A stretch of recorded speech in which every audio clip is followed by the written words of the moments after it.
नमस्कार, मैं रवीश कुमार। इस साल 4 अप्रैल को महबूबा मुफ्ती जम्मू कश्मीर की मुख्यमंत्री बनी तो सबने राज्य की पहली महिला मुख्यमंत्री के रूप में उनका इस्तकबाल किया। 12 जुलाई को महबूबा सरकार के 100 दिन पूरे होते हैं। हालात तो जश्न के नहीं हैं, मगर 100वें दिन महबूबा को अपनी कुर्सी से ही संदेश जारी करना पड़ा।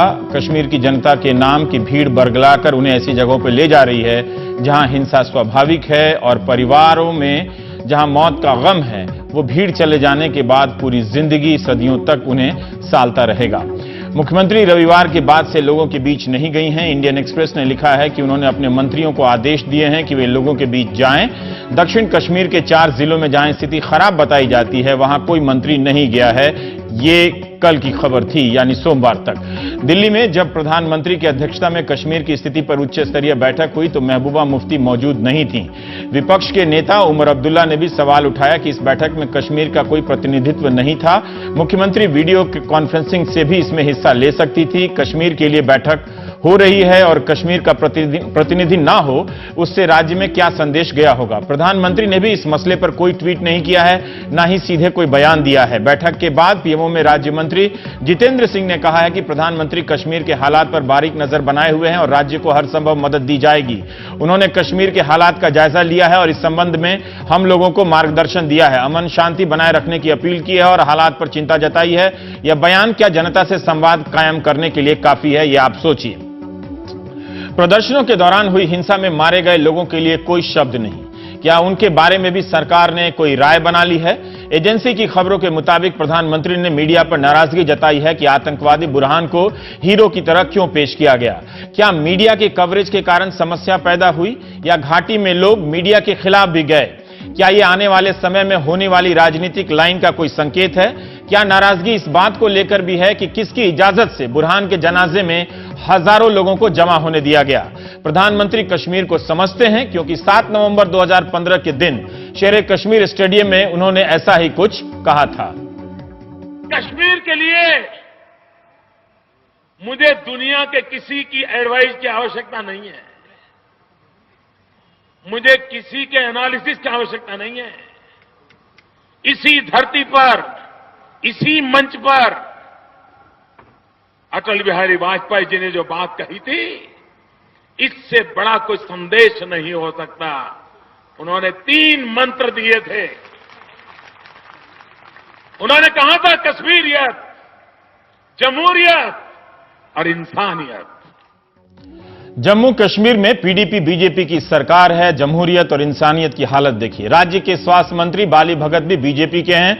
बड़ी संख्या में घायल भर्ती हैं। हमारे पास इसकी पुख्ता, हमने अपने सहयोगी से जब पूछा कि स्वास्थ्य मंत्री क्या अस्पतालों में गए हैं जहां बड़ी संख्या में घायल मौजूद हैं, तो हमारे सहयोगी ने बताया कि श्रीनगर के श्री महाराजा हरि सिंह अस्पताल में सबसे अधिक घायल भर्ती हैं। वहां कोई मंत्री नहीं गया है। इससे क्या संदेश जा रहा है, आप सोचिए। कश्मीर में जब बाढ़ आई थी तब प्रधानमंत्री ने उस साल दिवाली की रात वहीं बिताई। 7 नवंबर 2015 की सभा में प्रधानमंत्री ने कहा था कि क्या जम्मू कश्मीर के सामान्य मानवी को वो सारे अधिकार नहीं मिलने चाहिए जो हिंदुस्तान के अन्य सारे नागरिकों को मिलते हैं। यहीं पर उन्होंने 80,000 करोड़ के पैकेज देने का वादा किया। ये महबूबा मुफ्ती ही बता सकती हैं कि 1.5 साल में कितना पूरा हुआ है। प्रधानमंत्री ने कहा था कि जिस राज्य ने परवेज रसूल जैसे क्रिकेटर को दिया है, वहां अंतर्राष्ट्रीय क्रिकेट मैच क्यों नहीं हो सकता। यह वाजिब सवाल भी था। आमतौर पर क्रिकेट से दूर रहने वाले आपके इस एंकर को नहीं मालूम कि बीसीसीआई कश्मीर में अंतर्राष्ट्रीय क्रिकेट मैच कराने के लिए क्या प्रयास कर रही है, क्या उसे याद भी है? क्या यह सब संवाद कायम करने का जरिया नहीं हो सकता था? 1 दिसंबर 2013 को प्रधानमंत्री की जम्मू में एक सभा हुई थी, चुनावी साल में। उसका नाम ललकार रैली रखा गया था। उनका भाषण प्रधानमंत्री मोदी की वेबसाइट पर भी है। जम्मू में उन्होंने कश्मीर में आजादी की मांग और अलगाववादी राजनीति को एक नया ही मोड़ दे दिया। प्रधानमंत्री पद के उम्मीदवार के तौर पर उन्होंने ये बात कही थी। काश अच्छा होता भाइयों बहनों कि सेपरेट स्टेट बनाने के सपने देखने के बजाय सुपर स्टेट बनाने के सपने देखे होते। समय की मांग है दोस्तों। आप मुझे बताइए, आपको सेपरेट स्टेट चाहिए कि सुपर स्टेट चाहिए? सुपर स्टेट चाहिए। एक तरह से प्रधानमंत्री ने सेपरेट स्टेट की बात सिरे से खारिज की। लेकिन क्या सुपर स्टेट बनाने की दिशा में वे या महबूबा की सरकार अपने वादों पर खरा उतर रही है? लोग क्यों उलझे हुए हैं? इतनी बड़ी संख्या में बुरहान के जनाजे में कैसे आ गए? इस सवाल को लेकर दिल्ली की चर्चाओं में सवाल पहले से फिक्स्ड जैसे लगते हैं। समझने की जगह अपनी अपनी समझ थोपने का प्रयास लगता है। वहां के लोगों की शिकायतें तमाम प्रकारों के सुरक्षा बलों से भी हैं। यहां के लोगों को सिर्फ सुरक्षा बलों की आवाज सुनाई देती है। यह एक अंतर है, एक दीवार है कि आप हमेशा यहां से उस तरफ देखकर बात करते हैं, इस तरफ देखकर नहीं। घाटी में कर्फ्यू की वीरानी बहुत कुछ कह रही है। बुधवार तक कर्फ्यू है। लोकतंत्र को जिंदा और जवाबदेह बनाने का दम भरने वाला सोशल मीडिया वहां आतंकवाद का वाहक और कानून व्यवस्था में बाधक बताकर बंद कर दिया गया है। यह सवाल तो पूछना ही होगा कि क्यों पढ़े लिखे अच्छे घरों के नौजवान आतंक के रास्ते पर जा रहे हैं। किसी ने कहा कि सुरक्षा बलों की जाति आपको उन हर परिवार वालों में मिलेगी जहां से कोई ना कोई बागी हुआ है। फिर भी नौजवान कहते हैं कि हम यूनिफॉर्म देखकर बड़े होते रहे हैं, हमारे दिलो दिमाग पर उसका एक खास तरह का असर है। कोई हमें समझता भी नहीं है, कोई हमसे बात नहीं करता। न्यूज लॉन्ड्री ने कश्मीर की मीडिया और दिल्ली की मीडिया के कुछ हिस्सों में हुई रिपोर्टिंग का तुलनात्मक अध्ययन किया है। यह अंतर पाया है कि दिल्ली की मीडिया पुलिस और सुरक्षा बलों का पक्ष ज्यादा पेश करती है और उन्हीं के हवाले से खबरों को लिख रहा है। कश्मीर की मीडिया में लोगों का पक्ष ज्यादा है। दिल्ली की मीडिया में मरने वाले 30 लोग सिर्फ एक संख्या है, जबकि कश्मीर की मीडिया में मरने वाले सिर्फ संख्या नहीं है, उनके नाम भी हैं। एक समस्या शब्दों को लेकर भी है। कश्मीर की मीडिया में मिलिटेंट शब्द का इस्तेमाल हो रहा है, यानी चरमपंथी हिंदी में। दिल्ली का मीडिया सीधे टेररिस्ट लिखता है, हिंदी में आतंकवादी। कभी दिल्ली का मीडिया भी चरमपंथी या मिलिटेंट लिखता था, मगर बहुत सालों से आतंकवादी लिखने लगा है। 2011 के साल में जम्मू कश्मीर के छात्रों के लिए स्पेशल प्राइम मिनिस्टर स्कॉलरशिप शुरू की गई थी, प्रधानमंत्री के नाम से। 1200 करोड़ की इस योजना के तहत हर साल 5000 छात्रों को भारत के तमाम कॉलेजों में कश्मीर के बच्चों को एडमिशन दिया जाना था, जम्मू कश्मीर दोनों के, ताकि घाटी के छात्र मुख्य धारा से जुड़ें। पिछले 2 साल से स्कॉलरशिप की मांग गिरने लगी है। छात्रों ने बताया कि कई कारण हैं जो उन्हें बाद में पता चले। 1 जनवरी 2016 के रोज जीवन प्रकाश शर्मा ने हिंदुस्तान टाइम्स में इस पर एक रिपोर्ट छापी है। प्रधानमंत्री के नाम पर चले इस स्कॉलरशिप की हालत यह है कि ऐसे कॉलेज के लिए छात्रों को एडमिशन दिया गया जहां कॉलेज जमीन पर ही नहीं था। कई बार फंड समय से नहीं आया तो कॉलेज ने छात्रों को निकाल दिया, और कई बार कॉलेजों को पता ही नहीं था कि इस स्कॉलरशिप का महत्व क्या है। 2015-16 के सत्र में 3742 छात्रों को देश भर के कॉलेजों में नामांकन के लिए भेजा गया। यह मैं हिंदुस्तान टाइम्स से ही कोट कर रहा हूं। इसमें से 1200 छात्रों ने ऑफर स्वीकार किया, मगर कईयों ने एडमिशन नहीं लिया। करीब 70% छात्रों ने स्कॉलरशिप नहीं ली। अगर प्रधानमंत्री के नाम से चल रही इतनी महत्वपूर्ण योजना की यह हालत है, तो फिर हम कौन से संवाद की आशा लगाए बैठे हैं और किससे? इस योजना के सहारे भारत के कॉलेजों में पढ़ने गए कश्मीर के छात्रों को कमरे से निकालकर पूछा गया कि वे कौन सा मांस खा रहे हैं, तो क्या हालत होगी इस योजना की? All India council of technical education को इसका पालन करना था, नोडल एजेंसी है ये। इस स्कीम को मॉनिटर करने के लिए कई मंत्रालयों की एक कमेटी भी है। मानव संसाधन मंत्रालय के सचिव इसके प्रधान होते हैं। कश्मीर में साक्षरता दर 68.74% है। महिला साक्षरता दर के मामले में जम्मू कश्मीर 30वें स्थान पर है भारत में। प्रति व्यक्ति आय के अनुसार जम्मू कश्मीर 25वें स्थान पर है। बेरोजगारी की दर 5.3% है, जबकि भारत का औसत 2.6% है। हमें कश्मीर का सुंदर पहाड़ दिखता है, वहां की गरीबी और बेकारी नहीं दिखती है। हालात जिम्मेदार हैं तो वहां की राज्य सरकारें क्या करती रही हैं? इसके बाद भी जूनियर रिसर्च फेलोशिप के तहत Indian council for agriculture research में शामिल होने वाले छात्रों में कश्मीर के छात्र बहुत अच्छी संख्या में सफल होते हैं। इस अखिल भारतीय परीक्षा में बहुत अधिक संख्या चोटी के 50 छात्रों में कश्मीरी छात्रों की होती है।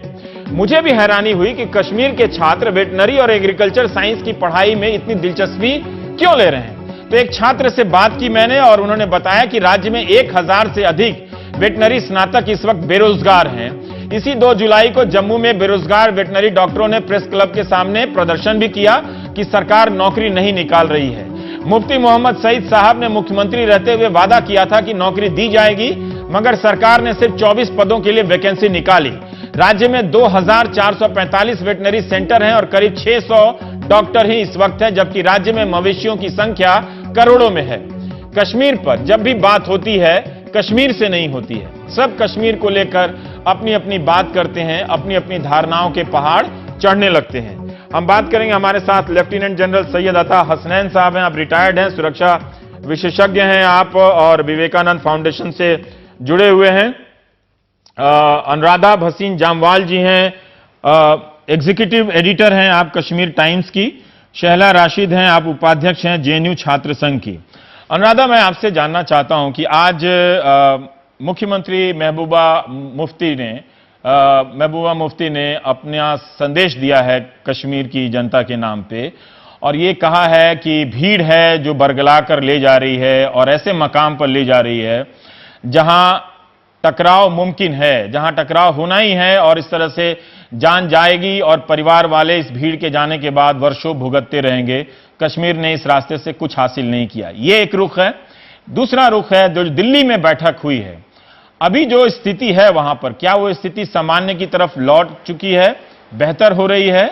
और ये दोनों जो बयान हैं और दोनों प्रयास हुए हैं, क्या वो उस स्थिति से मेल खाते हैं जो निपटने के लिए जरूरी है? देखिए, स्थिति बिल्कुल नॉर्मल नहीं है और हमें इस सच्चाई के साथ जूझना पड़ेगा कि जो हालात हैं वो काबू के बहुत ज्यादा बाहर हैं। और इस किस्म की बयानबाजी से कि अमन होना चाहिए और लोगों को बोलना कि इस वक्त ये जो वायलेंस है ये आपको किस ओर लेके जाएगा, इस वक्त रैशनल वॉइसेस की जिस वक्त जो गुस्सा है वो एक उबाल पे है, वो इस किस्म के उबाल पे है कि जहां पे रैशनल सोचने की कोई स्पेस नहीं है, कोई उसकी जगह नहीं है। आप एक मैं मिसाल दूंगी, आप मुसलसल आपने भी कहा कि नौजवानों को एक अच्छी डील नहीं मिली, उनको पीसफुली मुजाहरा करने की इजाजत नहीं थी, उनके पास कोई ऐसे मीन्स नहीं थे, जब वो पीसफुली भी एजिटेट कर रहे थे तो भी उन पे गोलियां बरसी। तो इस किस्म का जो गुस्सा है, जब आप एक कोई पेशेंट होता है साइकेट्रिक स्ट्रेस से या इमोशनल डिस्टर्बेंस से गुजर रहा है और आप उसको कंसिस्टेंटली आप उसको पुश करते जाते हैं कि ज्यादा स्ट्रेस की तरफ और ज्यादा इमोशनल डिस्टर्बेंस की तरफ, और जब उसका नर्वस ब्रेकडाउन हो जाए उस वक्त आप उसको मार मार के बोलें कि आपके लिए अमन, आपकी जिंदगी के लिए अच्छा है, तो ये नहीं काम करता है।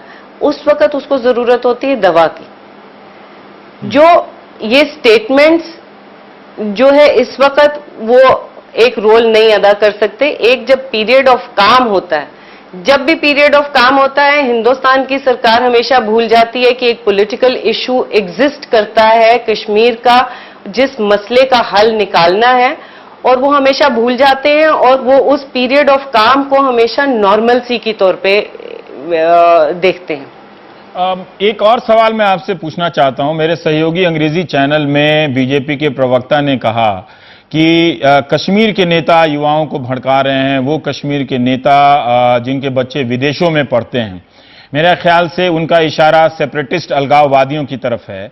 22 जून को इसी महबूबा मुफ्ती का मैं बयान देखता हूं कि वो इन अलगाववादियों नेता की आलोचना करती हैं कि आपके पास कोई काम नहीं है, आप धारा 370 जैसे बेकार के मसलों को उठाकर युवाओं को भड़काते रहते हैं। अब उन्हीं अलगाववादियों से उम्मीद की जा रही है कि अपील की जा रही है कि आप शांति बनाने में मदद करें, और उन्होंने अपील की भी है। दिल्ली नहीं समझ सकती है, वो कश्मीर की समस्याओं की कुछ जटिलता में ही बात करती है। हालांकि प्रधानमंत्री तो समझते हैं काफी सरलता से, उनका 2 बयान भी मैंने दिखाया। लेकिन मैं आपसे जानना चाहता हूं कि क्या महबूबा मुफ्ती कश्मीर से बात कर रही हैं? क्या उस कश्मीर से बात कर रही हैं अपने इन बयानों में जिस कश्मीर से वो आती हैं, जिसको वो जानती हैं, जिसको उनके पिता जानते थे? मेरा ख्याल है एज ए चीफ मिनिस्टर उनको उतनी स्पेस नहीं मिल पा रही है कि वो जो है अपनी मासेस के साथ जुड़ सकें, और खासतौर पे नौजवान जो पीढ़ी है, जो बिल्कुल वो पीढ़ी है जिन्होंने ये पिछले 8 साल की जो जितने भी क्राइसिस हुए हैं, एक के बाद एक, 2008, 2009, 2010, 2013, और ये इस किस्म का जो क्राइसिस, ये वो पीढ़ी है जिसमें गुस्सा है, जिसमें बहुत ज्यादा गुस्सा है। और अगर वो एक राइट काइंड ऑफ क्या लैंग्वेज इस्तेमाल कर सकती हैं उनके लिए, उनको रीच आउट करने के लिए इस वक्त लैंग्वेज की कभी जरूरत नहीं थी। जरूरत थी एक्शन की। जिस वक्त एक्शन की जरूरत थी उस वक्त एक्शन नहीं हुआ। तो ये अल्फाज आप कोई भी इस्तेमाल कर लें, उससे फर्क नहीं पड़ेगा। और दूसरी बात आती है हुर्रियत की। अब हुर्रियत को जो वीकन करने का जो रोल है, उसमें एक इंडियन गवर्नमेंट का भी बहुत बड़ा रोल रहा है ओवर द इयर्स। उसमें उनकी अपनी भी हिमाकतें रही हैं, उनकी अपनी भी खामियां रही हैं। और जो ये लीडरशिप क्राइसिस हुआ वो भी एक वजह है कि मिलिटेंसी दोबारा से उभर के आ रही है।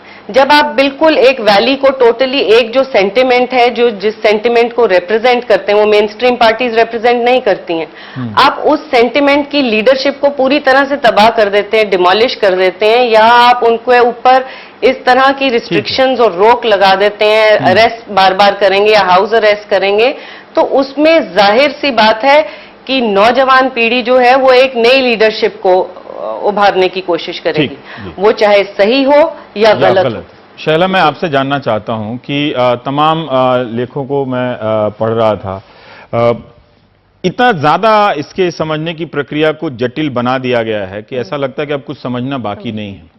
जब ये बात कही जा रही है कि उन युवाओं से बात करना है, उनके लोगों से बात करना है, तो वो 2-3 बातें क्या हो सकती है जिस पे खुल के बात की जा सकती है? अगर कोई जाए तो वो क्या बात करना चाहते हैं जिससे वो दिल्ली से किसी को खोज रहे हैं या अपने राज्य के शीर्ष पद से किसी को खोज रहे हैं? वो कौन सी बात है जिसके बारे में हम बात नहीं कर रहे हैं मगर ये कह रहे हैं कि बात करनी पड़ेगी? तो क्या बात करनी पड़ेगी उनसे? देखिए, आपने जो प्रश्न पूछा है वो एकदम सही डायरेक्शन में है, क्योंकि सारा जो दिक्कत है वो सेंसरशिप की वजह से है। आप देखिए कि 2010 में जब ये पूरा किलिंग्स वगैरह हुआ था, 110 नौजवान उस टाइम करीब उनकी मौत हुई, उसके बाद में भारत सरकार ने एक 3 मेंबर की इंटरलॉक्यूटर टीम भेजी। हाँ, राधा कुमार और अंसारी साहब थे, हाँ, ये सब लोग इसमें थे। लेकिन लोगों की, जो युवाओं की शिकायत हुई, उसी वक्त हमने एक और समिट भी कराया था पैरेलली उसके, जिसमें हमने लोगों से खुल के बात की सब इश्यूज के बारे में। लोगों ने उसका एक कंपैरिजन दिया कि जब उन्होंने इंटरलॉक्यूटर्स से बात की, इंटरलॉक्यूटर्स के पास में मैंडेट ही नहीं था बात करने का जो पॉलिटिकल सोल्यूशन है कश्मीर का। मतलब एक फ्रेमवर्क में था कि ह्यूमन राइट्स पे आप बात कर सकते हैं, नौकरियां कैसे होनी चाहिए, ट्रूथ रिकंसिलिएशन वगैरह, ये सब चीजों पे बात हुई।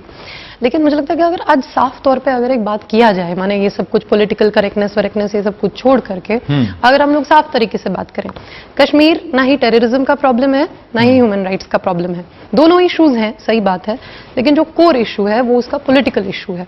इशू है, पॉलिटिकल इशू क्या है? जिसे उत्तर भारत के विद्वान लोग जो समझते हैं कि आजादी की मांग, वो कोर इशू है। देखिए, आजादी तो एक पोजीशन है लोगों का, मेन पोजीशन है सेल्फ डिटर्मिनेशन, और ये प्लेबिसाइट से भी ज्यादा बढ़कर ऑप्शन है। मतलब देखिए, प्लेबिसाइट में क्या है कि या तो आप हिंदुस्तान के लिए वोट कीजिए तो पाकिस्तान के लिए वोट कीजिए, लेकिन सेल्फ डिटर्मिनेशन उससे भी ज्यादा ब्रॉड प्रोसेस है, जिसमें आप कश्मीरियों को एज स्टेक होल्डर लेके, सभी कश्मीरियों को और नॉट जस्ट कश्मीरियों को, उस रीजन के जितने भी सारे लोग हैं उनको स्टेक होल्डर बना के उनसे आप पूछेंगे, उनसे आप वार्तालाप करेंगे। सिर्फ ये वो बात है जिससे लेकर बात करनी हो जी, और ये वो बात है कि जिसका लोग नाम नहीं ले रहा है लेकिन कह रहे हैं कि बात करनी है। इस पे जब तक बात नहीं होगी, जैसे इंटरलॉक्यूटर टीम से लोगों की यही शिकायत थी कि उसके पास में मैंडेट ही नहीं था सेल्फ डिटर्मिनेशन पे बात करने के लिए। बंदूक का रास्ता क्यों जरूरी है? बंदूक तो देखिए बड़े-बड़े मसले इस देश में लोगों ने बिना बंदूक के भी हासिल किए हैं। जी, ये शुरुआत से अगर हम लोग इसका मतलब 47 से ही देखें कि क्या मामला है, 47 से ही पहले लोगों को प्लेबिसाइट वगैरह जो है उनको यूएन रेजोल्यूशन जो था 48 का,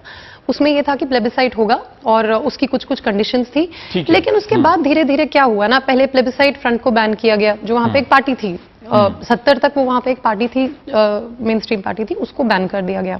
यानी कि आपने वहां पे ही पहला सेंसरशिप लगा दिया, आप प्लेबिसाइट के बारे में बात नहीं कर सकते। तो इस बात से तो कभी सरकार तैयार नहीं होगी, बात नहीं करेगी। ये वो बात है ऐसा तो था, पहले तो भारत सरकार ने इस पे अग्री किया था। मतलब ये आज की जो सरकार है, जो अब इस नए दौर की सरकार है, वो हमेशा प्रधानमंत्री तो कहा ना कि इतना ज्यादा एनालिसिस और एडवाइस दुनिया में कोई मुझे नहीं दे सकता। हाँ, तो नहीं, एक नहीं, कहने का मतलब यह है कि वो इतना बंडल मोटा हो गया है कि वो मैं भी नहीं बर्दाश्त कर सकता। नहीं, वो सही बात है, ठीक लेकिन है, आप तो देखिए आज के संदर्भ में आमतौर पे देखेंगे। देखिए मुझे क्या लगता है, मतलब अगर आप हाँ। मेरे से पूछें, मुझे ये लगता है कि जितना कंडीशंस मैंने पहले थी, जैसे इंदिरा गांधी ने एक टाइम पे 77 के टाइम पे बोला था कि अगर 77 में प्लेबिसाइड कर दिया होता तो लोग जो है भारत के लिए वोट करते। ये उनका अपना असेसमेंट था। लेकिन आज जो है हालात धीरे धीरे खराब होते जा रहे हैं और सभी जो जितनी भी सरकारें आई हैं सक्सेसिवली वो इसके लिए रिस्पॉन्सिबल है। आज मतलब जितनी बड़ी रैलीज हम देखते हैं, मैंने उतनी बड़ी रैलीज नहीं देखी है। मुझे लगता है कि भारत सरकार को थोड़ा सा डिनाइल मोड से बाहर आकर मीडिया का रोल था उनको हीरो बनाने में, इसलिए अभी ये क्या होता कौन है, सी मतलब मीडिया? जैसे कि दिल्ली वाला अनुराधा मीडिया जी तो ने अभी कहा, गया है, 4 दिन पहले गया है, मतलब वहां मीडिया का रोल था, सोशल मीडिया का रोल था, इसको तो हम इतना नहीं कह सकते हैं। लेकिन एक चीज जो अभी मीडिया कर रही है, माने मीडिया जिस तरह से दिखा रही है कि वहां पे मतलब मास प्रोटेस्ट चल रहे हैं, लाखों लोग प्रोटेस्ट कर रहे हैं, लेकिन उसको सिर्फ रिड्यूस करके इतना दिखाया जाएगा कि वायलेंस हो रही है। मतलब एक आध आदमी आपको दिख जाएंगे पत्थर फेंकते हुए, लेकिन वैसा है नहीं। मतलब एक मास सेंटिमेंट है, उस मास सेंटिमेंट के साथ में भारत सरकार को एंगेज करना चाहिए। और माने रादर देन अब कोई ये बोलेगा तो उसको बोल देंगे कि आप एंटी नेशनल हैं। अता साहब, मैं आपसे जानना चाहता हूं कि सेना की भूमिका को लेकर राय है। अभी सुप्रीम कोर्ट का फैसला भी आया कि मणिपुर में 1500 के करीब जो एनकाउंटर हैं उनके फर्जी होने का अंदेशा है, तो जांच की जाएगी। और उसमें एक बात थी कि किसी भी दलील से आप अपने ही लोगों पे अगर आप बिना आधार के मारेंगे तो वो लोकतंत्र को कमजोर करेगा, ये एक आधार है। लेकिन फिर भी मैं आपसे जानना चाहता हूं, आपका अपना अनुभव रहा होगा कि सेना या सुरक्षा बल, सिर्फ सेना नहीं है वहां पर, वहां के लोगों से इतने साल की मौजूदगी के बाद भी एक रिश्ता क्यों नहीं बना पाई? या वो रिश्ता है जिसे हम नहीं जानते हैं या जिसके बारे में मैंने नहीं पढ़ा अभी हाल फिलहाल के लेखों में? बहुत दिलचस्प सवाल आपने पूछा रवि साहब। ये स्पेशल पावर्स के साथ ताल्लुक रखता है, खासतौर पे armed forces special powers act के से, मगर उससे ज्यादा मैं ये कहूंगा कि जी हां, 26 साल से आर्म्ड फोर्सेस यानी फौज, सीआरपीएफ, बीएसएफ और जम्मू एंड कश्मीर पुलिस सब वहां मौजूद हैं और वो सफलता पाए हैं अभी तक कि उन्होंने टेररिस्ट की नफरी जो है वो तकरीबन 5-6 हजार से कम करके और तकरीबन 140 से लेकर 180 तक कर दी है। इसको आमतौर पे मिलिट्री लैंग्वेज में कहते हैं कि टेररिस्ट को खत्म कर दिया मगर टेररिज्म को खत्म नहीं किया। ये एक ऐसी हालत होती है आमतौर पर जब इस तरीके की लड़ाई होती है जिसको हाइब्रिड वॉरफेयर, हाइब्रिड कॉन्फ्लिक्ट कहते हैं, और ये एक प्रॉक्सी कॉन्फ्लिक्ट है, आपको याद रखना चाहिए। ये एक इंटरनल कॉन्फ्लिक्ट नहीं है, ये प्रॉक्सी कॉन्फ्लिक्ट है। इतने सारे लोग से सपोर्ट मिल रहा है, इतने सारे लोग किसी बाहरी मुल्क के उकसावे पर निकले होंगे, आपको लगता है? फिर क्या आप उस पूरी भीड़ को संदिग्ध कर रहे हैं? इंस्टिगेशन नहीं, आप कह सकते हैं, मैं सवाल बस पूछ रहा हूं। हालत की बात कर रहे हैं। क्या वो जनाजे में जो लाखों की भीड़ आई थी या हजारों की भीड़ आई थी, क्या आप उसे भी डाउटफुल बना रहे हैं कि वो बाहर के मुल्क, क्या बाहर के मुल्क की इतनी हैसियत हो गई है, इतना असर है? आप मुझे मेरा सवाल सुन लीजिए कि वो कश्मीर के भीतर लाख की संख्या में लोगों को ला सकता है। जी रवि साहब, आप क्वेश्चन को मत कंफ्यूज करिए। आपने पहले मुझसे जेनरिक सवाल पूछा, उस जेनरिक सवाल का जवाब दे रहा था जब आपने, आप दोनों का दे लीजिए, ठीक है, दीजिए। अब आप ये डिसाइड कर लीजिए कि कौन सा जवाब दूं मैं। पहला भी दीजिए और दूसरा भी दीजिए। जब आपने कहा कि बाहर से, तभी तो पहले मुझे कंप्लीट करने दीजिए जी, मुझे कंप्लीट करने दीजिए। मैंने आपको कहा कि 26 साल से पाकिस्तान के जरिए ये स्पॉन्सर्ड प्रॉक्सी कॉन्फ्लिक्ट लड़ी जा रही है और उसकी वजह से मोटिवेशन, आइडियोलॉजी, सब कुछ जो है इंपोर्ट हो रही है, पाकिस्तान से एक्सपोर्ट हो रही है। यहां पर इस लड़ाई को जारी रखने के लिए फाइनेंसिंग, ह्यूमन रिसोर्सेज यानी टेररिस्ट का इन्फिल्ट्रेशन, हथियार, बारूद, ये सब चीजें वहां से आ रही थी इतने सालों से। इसके लिए कोई डिनायल नहीं हो सकता है। अब ये आपका सवाल है कि क्यों इतनी बड़ी फौज वहां रहकर और इन नौजवानों को, पॉपुलेशन को, जनसंख्या को, आवाम को क्यों नहीं किसी तरीके का हौसला उनके सामने क्यों नहीं पेश कर पाए हैं? अब यह है कि जब ऐसी लड़ाई लड़ी जाती है तो दो पैरेलल ट्रैक पे लड़ी जाती है। एक तरफ तो आप हिंसा इस्तेमाल करेंगे या काउंटर वायलेंस इस्तेमाल करेंगे, दूसरी तरफ आप विनिंग हार्ट्स एंड माइंड्स करेंगे। यानी जिसको वैम कहते हैं, ये दोनों ट्रैक साथ साथ चलते हैं। अब विनिंग हार्ट्स एंड माइंड्स का मैं इसको एडमिट करता हूं कि हमारा अप्रोच जो है वो ज्यादातर प्रोफेशनल नहीं हुआ है। हमने इसको सिर्फ एक टैक्टिकल तौर पे समझा है। ठीक है, और सिर्फ अगर आप देखें तो इंडियन आर्मी जो है उसी ने ये एक डॉक्ट्रिन के तौर पे अपनाकर सद्भावना जैसी चीजें अपनाकर और कोशिश की है। इसके लिए सफलता पूरी नहीं हो सकती है, ये एक नेशनल एफर्ट होनी चाहिए। ठीक है। और मैं ये भी कहना चाहता हूं कि दिल्ली में या श्रीनगर में कोई डिनायल नहीं है कि ये एक प्रॉब्लम है। प्रॉब्लम सबसे बड़ा ये है कि किसी को ये नहीं समझ में आ रहा कि स्ट्रैटेजी क्या अपनानी चाहिए। ठीक है। और ये स्ट्रैटेजी अपनाने के लिए सिर्फ गवर्नमेंट अकेली नहीं हो सकती है, इसके लिए पूरी सिविल सोसाइटी, आपकी पूरी इंटेलेक्चुअल कम्युनिटी, आपकी पूरी पॉलिटिकल कम्युनिटी, सबको एकजुट करके बैठना होगा। है ही वहां पे ये दो 26 साल दक्षिण से ध्रुव और कमी है। उत्तरी ध्रुव मिल गए तो हैं, हमारी बीजेपी पीडीपी। अब institutionally इससे हमने ज्यादा क्या हो इसको सकता जो है? है इस पूरी लड़ाई को इंस्टीट्यूशनली नहीं ठीक है। लड़ा है, हमने अनुराधा इसको जी, सिर्फ एक जी। लॉ एंड ऑर्डर के तौर पे समझा है। ठीक है। अनुराधा जी, मैं आपसे अब जानना आपका चाहता हूं कि specific यहाँ सवाल के जो है- अखबारों में मैंने पढ़ा जी, मैंने यहाँ के अखबारों में पढ़ा है कि वो एक डबल, आज मैं कहीं पढ़ रहा था कि बुरहान की एक छवि ये थी कि वो सेना का भी एजेंट था, फिर एक छवि ये थी कि वो आतंकवादी भी है। तो क्या है ये इस तरह से, क्या ये क्यों इस तरह का इंटरप्रिटेशन आ रहा है? देखिए रवि साहब, देखिए, जब इस भी तरह की कोई लड़ाई जो होती है, पिछले जिसके बारे कुछ में सालों बात से कर रहा हूं, है, hybrid conflict। जी मैं इसका जवाब दे रहा हूं। ये एक अगर मिनट में बोल सकते- इसको आप समझिए, ये एक हाइब्रिड कॉन्फ्लिक्ट होती है। ठीक है। और ये हाइब्रिड कॉन्फ्लिक्ट के अंदर हर तरीके की चीजें इस्तेमाल की जाती हैं। राइट, समझ गया। डिस इन्फॉर्मेशन जो है वो एक टैक्टिक्स है। ठीक है। और बुरहान वानी को कहलाना कि वो एक आर्मी का एजेंट था, वो एक डिस इन्फॉर्मेशन की टैक्टिक्स है। अच्छा, ठीक। हमें भारत के समझ गया। सिटीजन नागरिक होकर ठीक हमें है। अपनी फौज के ऊपर एतबार करना चाहिए, ठीक है। ना कि उस डिसइंफॉर्मेशन सोर्सेज के ऊपर। बिल्कुल, सुप्रीम कोर्ट को भी एतबार करना चाहिए। अनुराधा जी, आप छोड़ दीजिए इस सवाल को। मैं ये जानना चाहता हूं कि क्या वहां पर जनाजे में इतने सारे लोगों को जाने की अनुमति दी जानी चाहिए थी? क्या ये फैसला सही था? सोशल मीडिया पे उसकी तस्वीर को डालना, फिर वहां पे लोगों को इतनी संख्या में जमा होने देने का फैसला? ये फैसला नहीं, किसने आपने- किया, ये तो सरकारी इसका जवाब दे सकती है। ये लोग तो जो जाए उनके सेंटिमेंट्स हैं, और एक बुरहान वानी क्योंकि एक आइकन बन गया हुआ था, एक काइंड ऑफ अ हीरो बन गया हुआ था, खासतौर पे नौजवान लोगों के लिए, और एक सेंटिमेंट को रिप्रेजेंट करता था। तो लोग तो जाते ही अगर सोशल मीडिया यूज करते और किसी तरह मोबिलाइज करते, लेकिन ये सवाल का जवाब कि वहां पे लोगों को क्यों इकट्ठा होने दिया, ये तो सरकार दे सकती है। वो सारा पैराफर्नीलिया उनके पास है, इतना बड़ा सिक्योरिटी अपरेटस उनके पास है, इतना डिस्प्रोपोर्शनेट प्रेजेंस ऑफ सिक्योरिटी है कि हर 25 लोगों के लिए एक आदमी यूनिफॉर्म में खड़ा तैनात है वहां पे।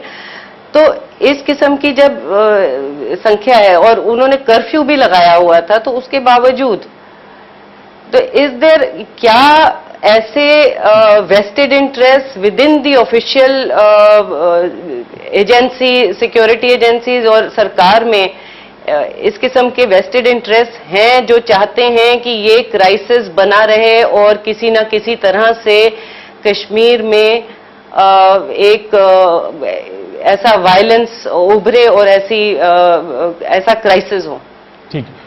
शैला, मैं आपसे जानना चाहता हूं आखिरी सवाल कि बंदूक से कोई रास्ता तो है नहीं। 2010 में भी 120 जवान मारे गए, फिर वो हम 2010 से 2016 का रास्ता तय हुआ, इसके बीच में बहुत कुछ हुआ, सारा मसला मामला कश्मीर भी वही है। तो ये संदेश कैसे जाए कि आपकी जो भी शिकायतें हैं उसको लड़िए, इस बंदूक का कोई समाधान नहीं है? नहीं, इसमें क्या है दरअसल कि जब हम बोलते हैं कि बात करनी है, आप अगर इंडियन गवर्नमेंट का कॉन्स्टेंटली अगर आप एटीट्यूड देखें, जिसको एक लेवल पे अनुराधा जी ने भी कहा कि जब पीस टाइम होता है, जब काम होता है, उस टाइम पे तो आप कश्मीरियों से बात ही नहीं करते हैं, उस टाइम पे भारत सरकार बात करने ही नहीं आती है।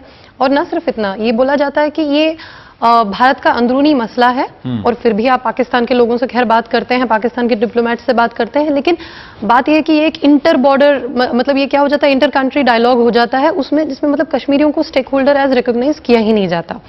लगातार आप सुनेंगे कि भारत जो है इंटीग्रल पार्ट है, भारत का इंटीग्रल पार्ट है, लेकिन उसको ग्राउंड पे प्रूव करना पड़ेगा। इसमें जैसे मान लीजिए अभी जो द जेंटलमैन हियर वो कह रहे थे कि आर्म सपोर्ट पाकिस्तान से मिलता है, सही बात है, आर्म सपोर्ट पाकिस्तान से मिलता है। पाकिस्तान से आर्म सपोर्ट जो है 1960 से मिलना शुरू हुआ था, लेकिन 80-90 तक भी जो है जवानों ने वहां पे नहीं उठाया, नौजवानों ने वहां पे बंदूक नहीं उठाई। उन्होंने इन 20 साल में 30 साल में क्यों नहीं लिया आर्म सपोर्ट? क्योंकि 87 में इलेक्शंस की जब रिगिंग हुई, जब डेमोक्रेटिकली लोग इलेक्शन लड़ रहे थे, भारत के संविधान के अंडर लड़ रहे थे। तो वो नहीं, अभी देखिए अभी क्या है, अभी सेंसरशिप है, अभी बहुत जबरदस्त तरीके से सेंसरशिप है। आप कश्मीर पे कुछ भी बोलेंगे आपको जेल में डाल दिया जाएगा, आप कश्मीर पे अपना ओपिनियन एक्सप्रेस करेंगे आपको हाउस अरेस्ट कर दिया जाएगा, डेसिमेट कर दिया जाएगा।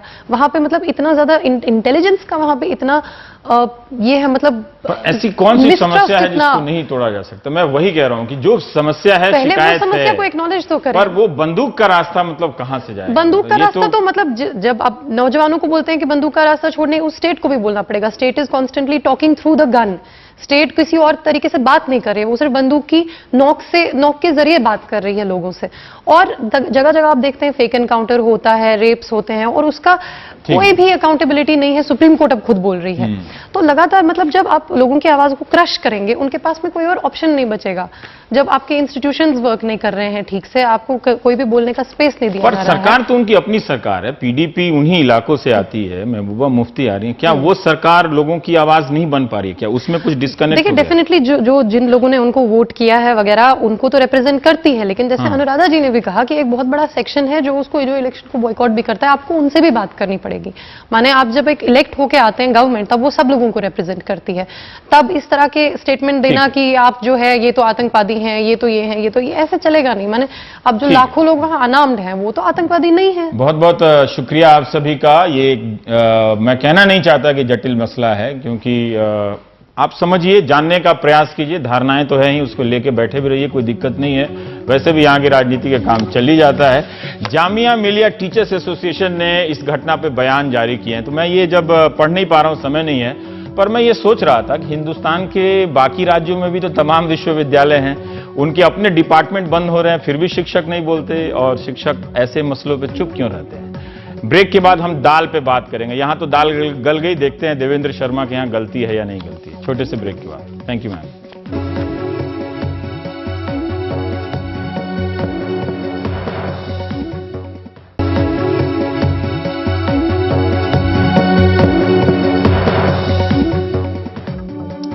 मोजाम्बिक भारत के लिए दाल का उत्पादन करने जा रहा है। इस सिलसिले में जो सौदा हुआ है उसके मुताबिक मोजाम्बिक भारत को अगले 1 साल में 1 लाख टन अरहर दाल का निर्यात करेगा। यह निर्यात हर साल 25,000 टन बढ़ता जाएगा और 20-21 साल 2020-21 तक 2 लाख टन हो जाएगा। लेकिन अभी का क्या होगा? अरहर दाल 150 रुपए किलो के आसपास बिक रही है, उड़द के दाम इसके भी ऊपर। इन दोनों दालों के मुकाबले पीछे रहने वाली चने की दाल आगे निकलती जा रही है। दिल्ली के खुदरा बाजार में चना दाल अब तक की सबसे ऊंची कीमत 120 रुपए प्रति किलो तक पहुंच गई है। खाद्य मंत्रालय के आंकड़ों के मुताबिक देश के 17 शहरों में चने की दाल 1 जुलाई से 11 जुलाई के बीच 7 रुपए प्रति किलो या उससे ज्यादा महंगी हो गई। सबसे ज्यादा बढ़ोतरी छत्तीसगढ़ के अंबिकापुर में देखी गई, जहां 10 दिन में चने की दाल 20 रुपए किलो महंगी हो गई। इसी दौरान अमृतसर में 16 रुपए, जयपुर में 15, करनाल, तिरुवनंतपुरम और कोयंबटूर में 12-12 रुपए प्रति किलो महंगी हो गई। हमारे सहयोगी हिमांशु शेखर ने जब इस बारे में खाद्य मंत्री रामविलास पासवान से बात की तो उन्होंने कहा कि बाजार में चना दाल की कमी नहीं है, यह समस्या जमाखोरी और बाजार में जानबूझकर कमी का माहौल फैलाने की वजह से पैदा हुई है। अब अगर दाल है तो फिर दाम क्यों नहीं? तो इसे सरकार को अगर पता है कि जमाखोरी कारण है तो सरकार या सरकारें कोई ठोस कार्रवाई क्यों नहीं कर रही? यह मामला इसलिए भी गंभीर है क्योंकि देश में दाल का उत्पादन जरूरत से काफी कम है। पिछले 1 साल में देश में 170 लाख टन दाल का उत्पादन हुआ, जबकि मांग 246 लाख टन की है।